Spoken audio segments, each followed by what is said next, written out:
Hey, good morning, guys. JR Weis here, coming at you with the journey of weight loss. I am about 4 miles in. I did my weigh-in this morning. I'm down a little more weight. I'm really proud of that. So, got a few topics I wanted to talk to you about. But first, I want to emphasize something. If you can, this weekend, go by your local animal shelter and visit the kittens, the cats, the puppies, the dogs, whatever they have. Spend 30 minutes with them, take them for a walk, give them some treats. And if it's meant to be, take one home with you. So just do something nice, I do it every month or so, I guess, but it's it gives them something to look forward to, and it means a lot to those animals. You can see it in their eyes and, in their motions and stuff. They get so excited when you come in the room. So anyways, just if you have time, do that. So the first thing I want to talk to you guys about is the Odyssey movie. It came out yesterday. It's a 3-hour long movie. I was going to go see it, but I just can't see myself sitting there for 3 hours on a Friday night. That's a weeknight movie for me. I don't, or a holiday movie, I guess. Next day off I have, I'll go see it. So anyhow, 375 million. Whew, I'd love to have just 1% of that. But the thing I want to talk about is people are saying this movie is going to make $1 billion. And I mean, $1 billion, that is a lot of money. And I don't know if people understand how much $1 billion is. Just, you hear a million thrown around all day long, but $1 billion is, a lot. Like, it's an enormous amount of money. And I don't see that movie making $1 billion, but who knows? So, I mean, I went and saw Oppenheimer, which did very well too, and that was another Christopher Nolan movie that was, lengthy. And I made the mistake of getting a extra large soda pop before I went and sat down, and hell, I missed half the movie just from bathroom breaks, So, if you do go see Odyssey, don't get a large drink. Just remember that. So, I'm still rooting for Supergirl to turn a profit, but I don't think it's going to. It might, have a surge when it gets released to streaming, but it's not looking promising. And, Moana, that guy is on life support.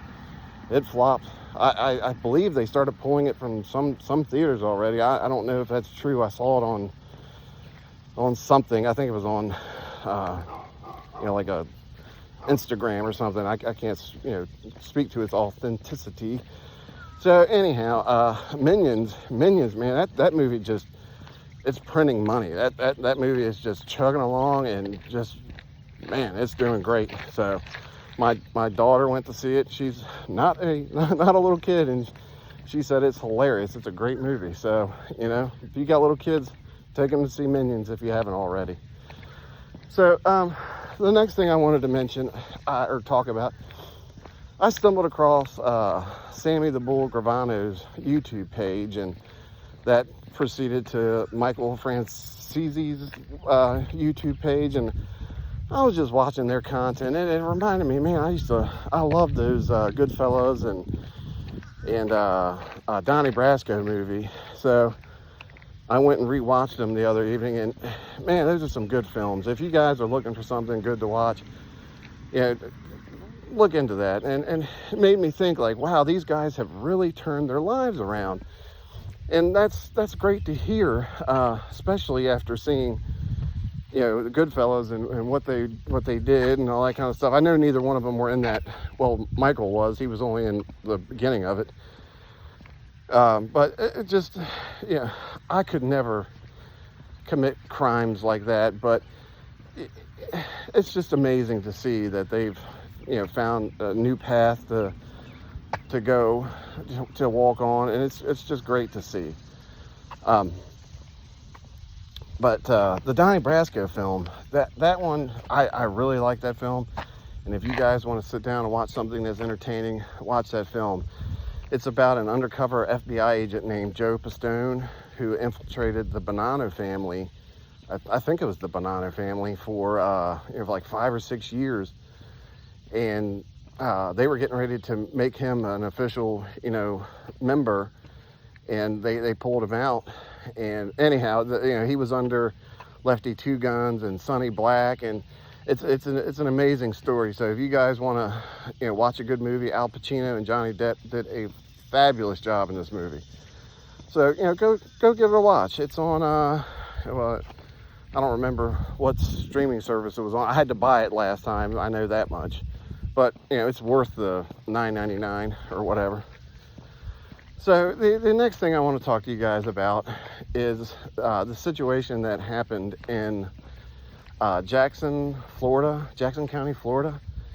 A deputy named Zachary Wester was tried and convicted of planting evidence on people and arresting them. And his reason behind it was so he could get promoted to the drug task force for his department. And he did some really rotten deeds to people. Well, there's three individuals that I'm going to talk to you about. The first one was this man that had prior convictions for drug use. He had gotten pulled over by Zachary, and he said, "Hey man, let me search your car. You can be out of here in minutes, or otherwise we're going to have to call the drug dog. We'll waste half your evening waiting on this drug dog to get here." So he said, "No, go ahead, search the car." And so sure enough, he found drugs, and he says, "Hey man, I'm going to field test this, and if it's positive, you're going to jail." He goes, "Man, look, I don't know what that is." Blah blah blah. Wester goes back to his car and field tests it, and for a positive, it turns red. For a negative, it turns blue. So he puts the drugs in there and he holds the bag up, shakes it, and he says, "Oh, it's red," but you could see in the video that it was clearly blue. So he arrests this guy for drugs, even though the field test had shown that it wasn't drugs. So the next one, he pulls over this lady named Miss Odom, which, again, she had a criminal history. She was on probation at the time for felony theft or something like that. Don't quote me on it. And Zachary says, "Hey, again, can I search your car? Otherwise, we'll have to wait for the drug dog, and you'll be out of here in 5 minutes versus an hour," or something like that. So she says, "Yeah, I don't have anything to hide. Go ahead." Well, he goes to the car, starts searching it, and he had on gloves, and in his left palm, you could see he had a baggie in his hand. And 30 seconds later, he says, "Oop, I found drugs. What do we have here?" Goes back, confronts her with it. She says, "Well, I don't know how that got in there. It's not mine."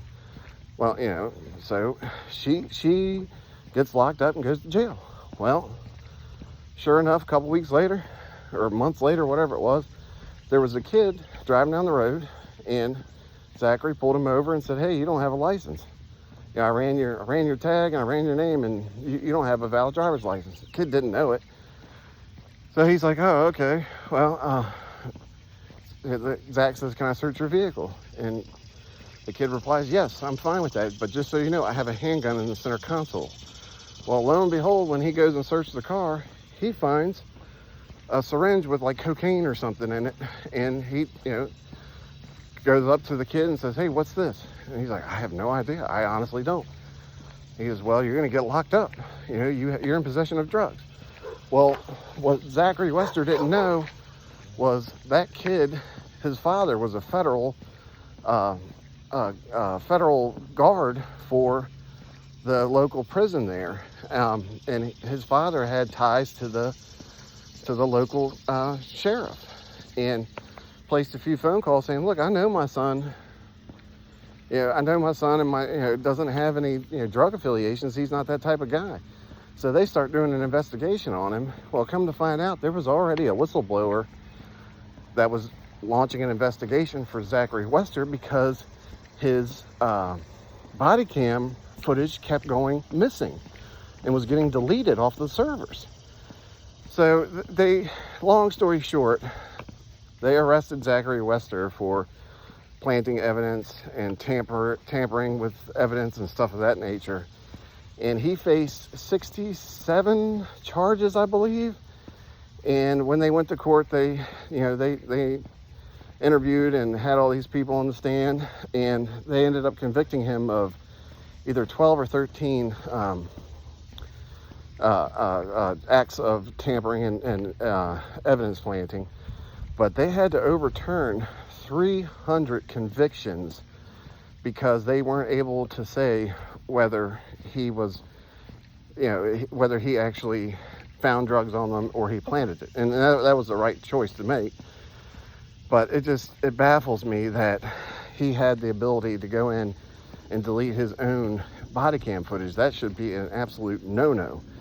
And, there shouldn't, when police do something like that, there shouldn't be an internal investigation. It should be an outside source investigating them. I can't stand it when I hear, oh, we investigated ourselves and found no wrongdoing. Because I'm almost positive had there not been a whistleblower in that situation, Zachary Wester could still be on the force to this day.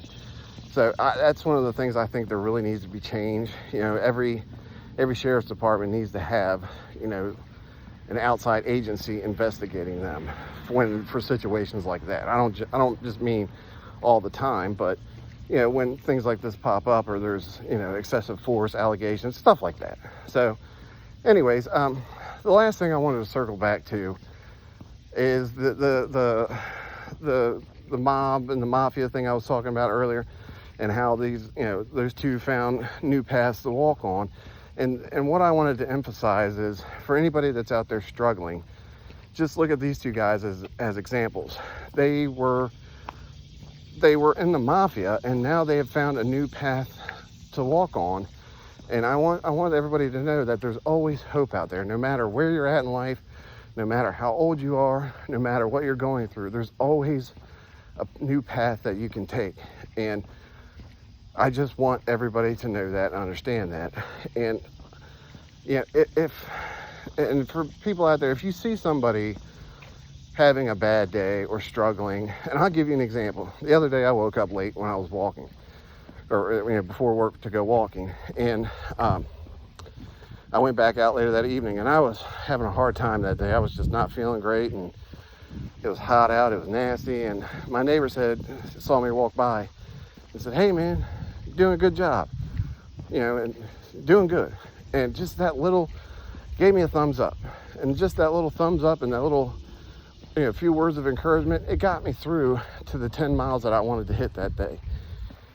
And if you see somebody having a bad day, struggling, or that they're having difficulties with something, just give them a little word, a couple words of encouragement. That could mean a lot to them.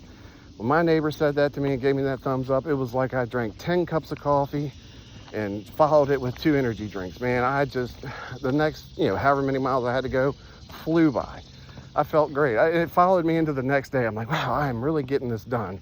It's noticeable. People are recognized. It felt great. So you could be responsible for somebody having, you could be responsible for turning somebody's day around, for turning their week around, turning their month around. Or hell, even, one little comment could turn their life around. You don't know. So you see somebody having struggles, give them a thumbs up. Say, you got it. It means a lot. And I'm living proof of it. So, all right, guys, don't forget to like, share, subscribe. There's a bug in my face. Oh, that was the other thing I wanted to mention. I lost a couple subscribers, and boy, man, it hurt me so bad. I don't know. I'm trying to do my best with the content. It's, I'm just rambling out here, giving my thoughts and opinions on things. So I don't know. It kind of bothered me that I lost them, and I it's whatever. But I'm trying to build this channel, and let me know if there's something you want me to talk about. So like, share, and subscribe, guys. Take care.